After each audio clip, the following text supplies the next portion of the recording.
Today we have with us Dr. Amitav Banerjee, who is Professor and Head Community Medicine at Dr. D.Y. Patil Medical College, Pune. In his previous roles, he served as Medical Officer, Epidemiologist at Indian Armed Forces and an Associate Professor, Community Medicine at Armed Forces Medical College, Pune. Speaking to him is Dr. Swadeep Srivastav, one among India's top health communication experts and founder of Heal Foundation and Heal Health, which have been at the forefront of health awareness through healthcare communications. Heal Foundation and Heal Health have been instrumental in creating campaigns and platforms for healthcare improvements in India for the last 2 decades. So I'll start this session with setting the pretext of what Richard Simons said once in an interview with Men's Health magazine, that you can't buy it, you can't rent it, you have to earn it. My formula has been love yourself, move your body, watch your portions.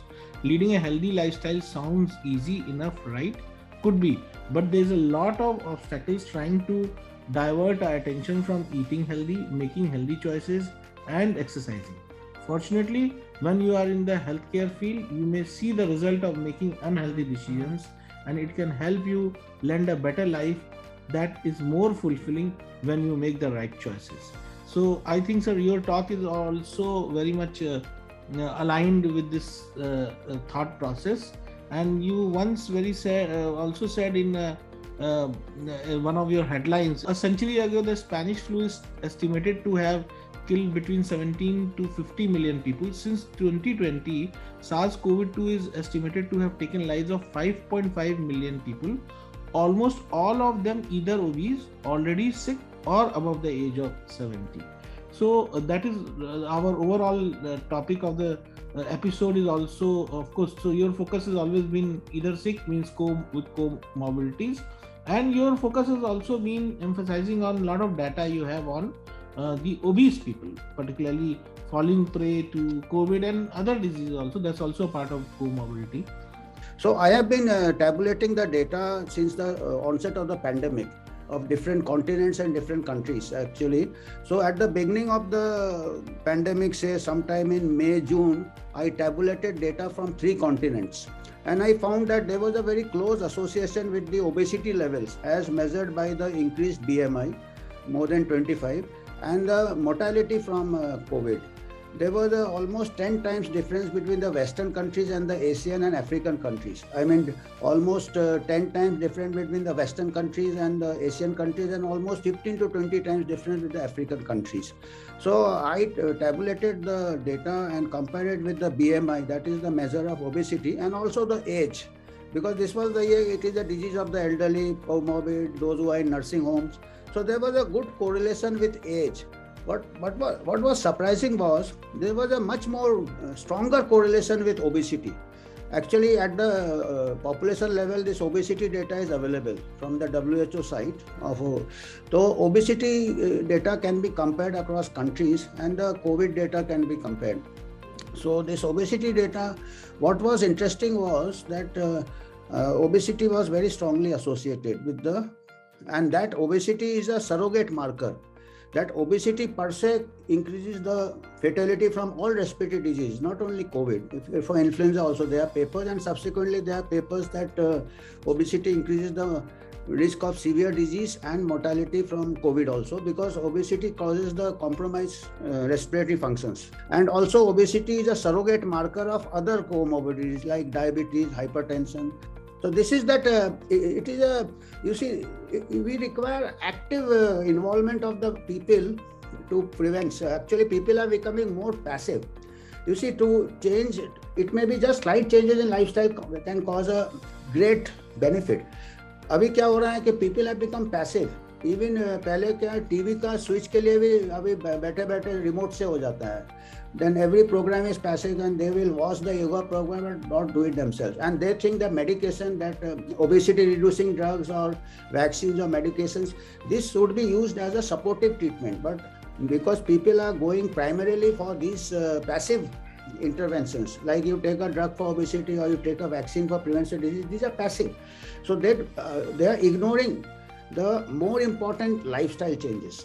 And the lifestyle trend is going with the social changes or working space or home space or diet or recreation. Everything is changing. So I'll just go rapidly. So this is epidemiological approach is like we first do the descriptive, how much, as I said, what is the death per million people in different population. That is the measurement of the COVID impact. Then who are getting affected, the elderly or the obese, where, when and why. And then we make some hypothesis that this may be the reason. Then what can be done? If we find that obesity is related, as one may in the long term, we can say that yes, we should try to go for population weight control and how to prevent in future. And what difficulties are there? Like we require cycling, we don't have cycle tracks. We don't have even walking tracks nowadays. We are having so much congestion of vehicles. So these are then we want to have good food. We don't have time nowadays. We go for fast food and all that. So these can be the difficulties in lifestyle change. There has no enabling environment. So we can think of, say, in office also we can have some breaks of some recreation or something like that. Some of the companies are doing. They have yoga in the morning and then they start their work. So half an hour per day is good enough. Half an hour or 40 minutes of brisk physical activity, a brisk walk or some exercises is good enough for a lifestyle change. It is not only the obesity which may or may not reduce, but if you do even 10 minutes exercise daily or 30 minutes exercise, there are many changes, chemical changes, which are very protective for the overall health. And obesity would be a secondary benefit reduction. And this is the take-home messages. Throughout the pandemic, the Western countries are 5 to 10 times higher from COVID. जैसे marathon में एक lead हो जाता है, marathon के and में भी वही लीड चल रहा है. और इस बीच में इस दौरान कितना कुछ हुआ है. We have had a lockdown. Some countries did not have lockdown. Sweden did not have lockdown. And if you see the data today, Sweden is, though it is in 4 digits because of its overweight and other things, but it is less than the UK and America and other countries which are strict lockdown. Similarly, Japan did not have a lockdown, and Japan rates are something like Asian countries. So all these measures, the more important measures have been the basic health of the people as measured by the surrogate marker of obesity. Age and more importantly obesity. Then Japan, Brazil I have already mentioned. In all this I have just discussed. And all these are related to lifestyle factors like physical activity, diet, tobacco, alcohol, stress, and there have been studies, there have been scientific papers which show that obesity, just control of obesity, the excess obesity explains 70 to 60 to 50 to 70% of the deaths could have been prevented. Children are also becoming very obese nowadays. Middle class children and the Western children are already very obese. In Western countries, the childhood obesity is higher than the adult obesity. And if you see in India also, the next generation children are more obese than our generation, because we always pamper our children. Usko chocolate खिलाएंगे, उसको cake खिलाएंगे, उसको ice cream खिलाएंगे, because we love our children. So उससे क्या होता है कि this lifestyle changes are there. What the research shows, as I said, as I go by data, a study, and even our institution has also studied that other problem, which is we do not have the lifestyle is not only diet and exercise, lifestyle is also outdoor. Vitamin D is a very important part of immunity. In fact, they have done studies, they have correlated the vitamin D deficiency related to COVID impact also. And also vaccine impact. They have done studies that if a person who has got vitamin D deficiency, the vaccine does not work much, because the vaccine also works by stimulating the immunity, the natural infection by stimulating. And if you have got vitamin D deficiency, neither your natural immunity works, neither your vaccine works. So, and we have done, of course, this study, vitamin D study, we have done 5-6 years ago, and we have found the younger generation was 10 times more deficient in vitamin D compared to the older generation.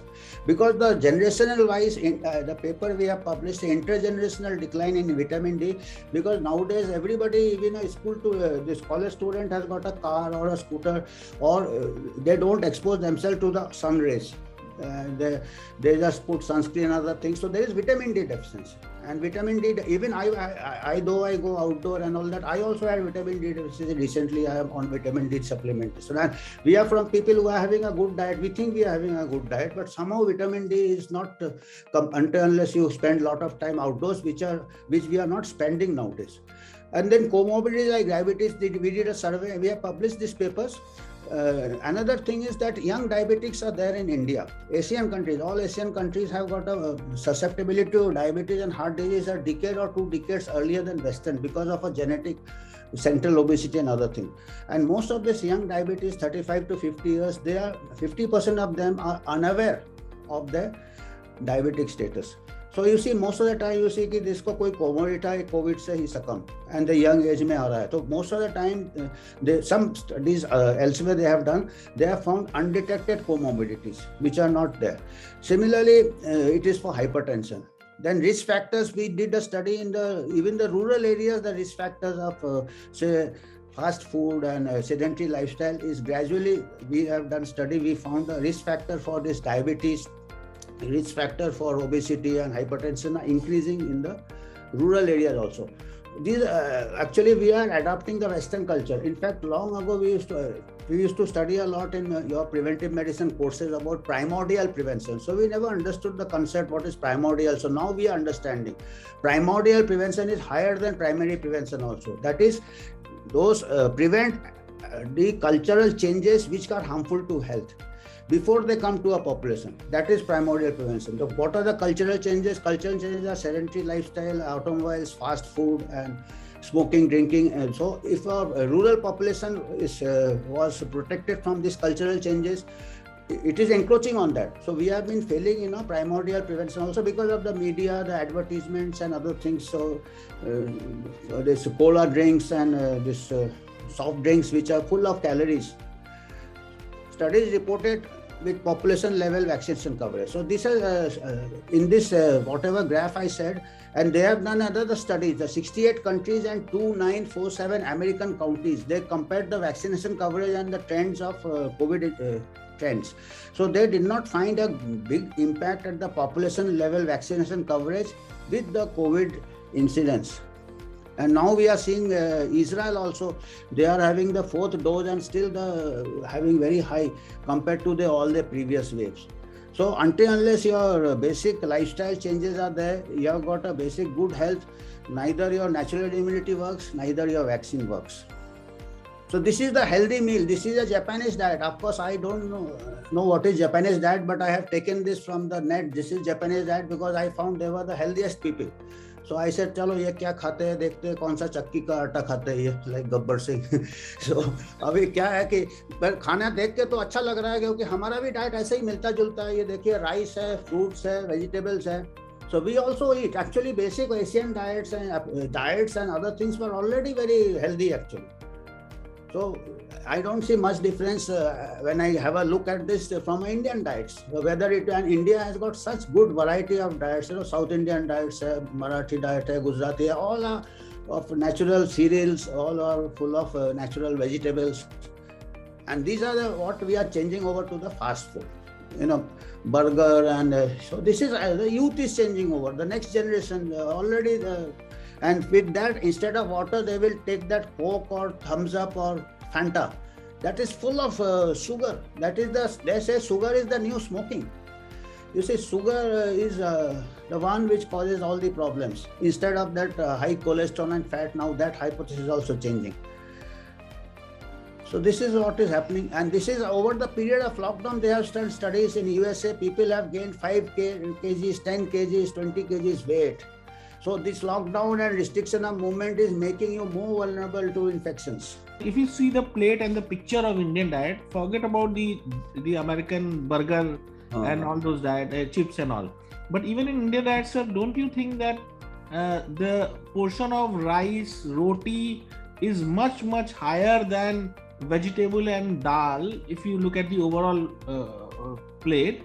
Whereas in Japanese or even in foreign countries, whenever we go in Europe or US or we travel and we eat at the restaurants, so we see that there's always a lot of emphasis in terms of the filling the plate with more vegetables and maybe beef or the chickens and everything, and less of bread or everything. Everywhere you start with some salad or some more rich veg. So is there any data available on this, that Indian diet Indians eat more carbohydrate compared to other countries. That's why that can be one of the reasons of imbalance in Yes. overall nutrition, sir. You're perfectly right, Dr. Sadeep. Indian diets are high in cereals, and it's like rice and wheat, which are almost 60-70%. They get the calories from carbohydrate. So there is, of course, these carbohydrates are not very desirable, as you said, if you are having excess of carbohydrates, but they are less harmful than very rapid carbohydrates like sugar, maida. So if you take, multi-grain they take now, we combine it with bajra or wheat. They are also carbohydrates, but they do not have that sudden rise in blood sugar. Glycemic index is less, firstly. Secondly, as you said, the too much of rice, it is a matter of economics also. Poor people cannot afford too much of vegetables. Fruits are getting very costlier. So they cannot afford. So for them, the staple diet will be a bowl of rice or a big thali of rice. I have seen poor people eat it with some salt and water also, nothing else, because that they have to fill their year. But fortunately, what happens, the poor people, they are working more also. They are doing more physical activity. 6-7 घंटे वो काम करता है, तो उसका क्या होता है कि उसका कैलोरी इंटेक मैच हो जाता है. And awareness among the rich people, they can afford to have a variety of diets and cut down on carbohydrates. They can have fruits. They can have actually 5 helpings of fruits are recommended. Minimum 5 helpings, 35 gram in each helping. Almost this 5 helpings of fruits and lot of vegetables. So that gives a diversity. They say as much diversity in the diet and cutting down on the carbohydrate. Firstly, refined carbohydrates, and secondly, as you said, the other too much of rice, which can form the bulk of the year, can be unbalanced a little. But poor people cannot afford it, so we can have some consolation that they work it out. They do the physical activity, so the balance remains, and they can, if they are working in the fields, they may take some gajar or mooli or something. They take vegetables also. They may be munching, but that awareness can be increased. And the poor people can be told to grow their own vegetables, like kitchen garden, other things. So that way, it may be a matter of economics. Yeah.